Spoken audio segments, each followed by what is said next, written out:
First News with Keeler in the morning on WIBX and WIBX950.com. On the line right now is the chief White House correspondent for Gray TV, the one and only John Decker. John, good morning. Good morning to you, Bill. Hope you're doing well today. Hope you're having a nice time in Manhattan as well. Very toasty, but I guess the whole Northeast is pretty warm. So that's exactly right. All right. We're getting new information that Americans are not able to get out of Afghanistan. The U.S. Embassy warning Americans late Wednesday to avoid traveling to the airport there because of unspecified security threats. This is by no means something that looks good right now. This is a real rough situation. It is. It's another complication with this warning going to American citizens in Afghanistan. Australia and Britain have issued a similar warning that Afghanistan is facing what they call a high threat of a terrorist attack. And no further details, but the Biden administration has previously warned that ISIS poses a threat to the evacuation mission from the Kabul airport. And are we following the August 31st deadline, or are we not? Because there are conflicting reports, whether you're listening to Biden or listening to the State Department. Depending on what briefing you're watching, you're getting mixed messages. What President Biden has indicated is that those that wish to leave the country and are permitted to leave the country, U.S. citizens, those that have been granted special immigrant visas, will be able to leave the country, and contingencies are in place if they are left behind after that August the 31st deadline. What we know is that Poland and Belgium, they've ended their evacuation flights ahead of this August 31st deadline. Turkey, which has also played a significant role in airport security, has also begun withdrawing its military.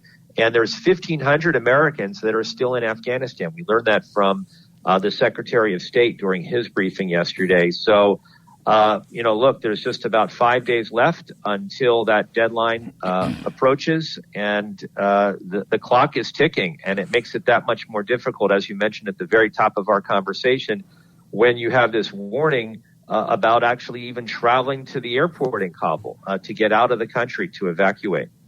What is the who are these 1,500 Americans? Are these people that are a part of facilitating the evacuation?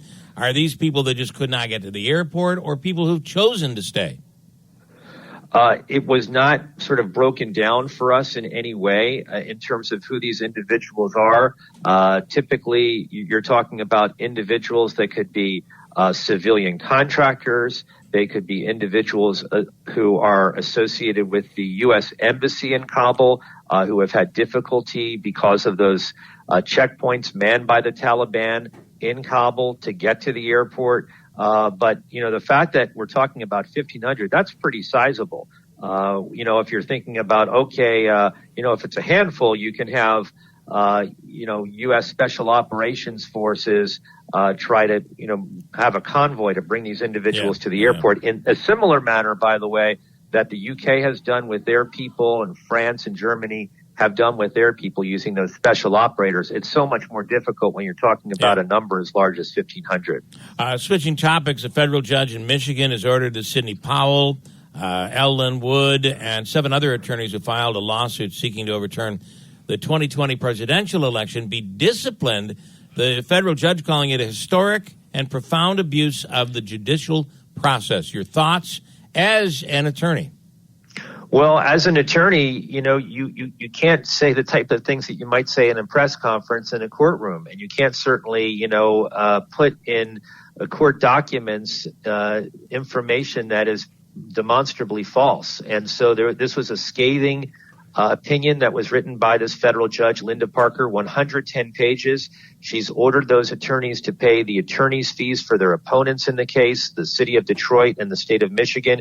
She's also recommended that they be disciplined. They actually could have disbarment proceedings initiated in the states in which these lawyers are licensed. And so this was not a good day yesterday for Sidney Powell, who was very prominent in representing the president, or Lynn Wood, another member of the president's legal team. as he fought to overturn the 2020 presidential election. And I have literally 25 seconds. This Nirvana album and the kid that was a baby. This kid has nowhere to go, right? He can't. No. Yeah. This was an odd story. I saw this morning, like you did probably. No, this is not going to go anywhere whatsoever. And so it's making news for today. But we won't be talking about it tomorrow. I almost guarantee you that. Fair enough. John, have a wonderful week, Thanks. and we'll talk next week. Thank you. Thanks, Bill. Okay. Bye-bye.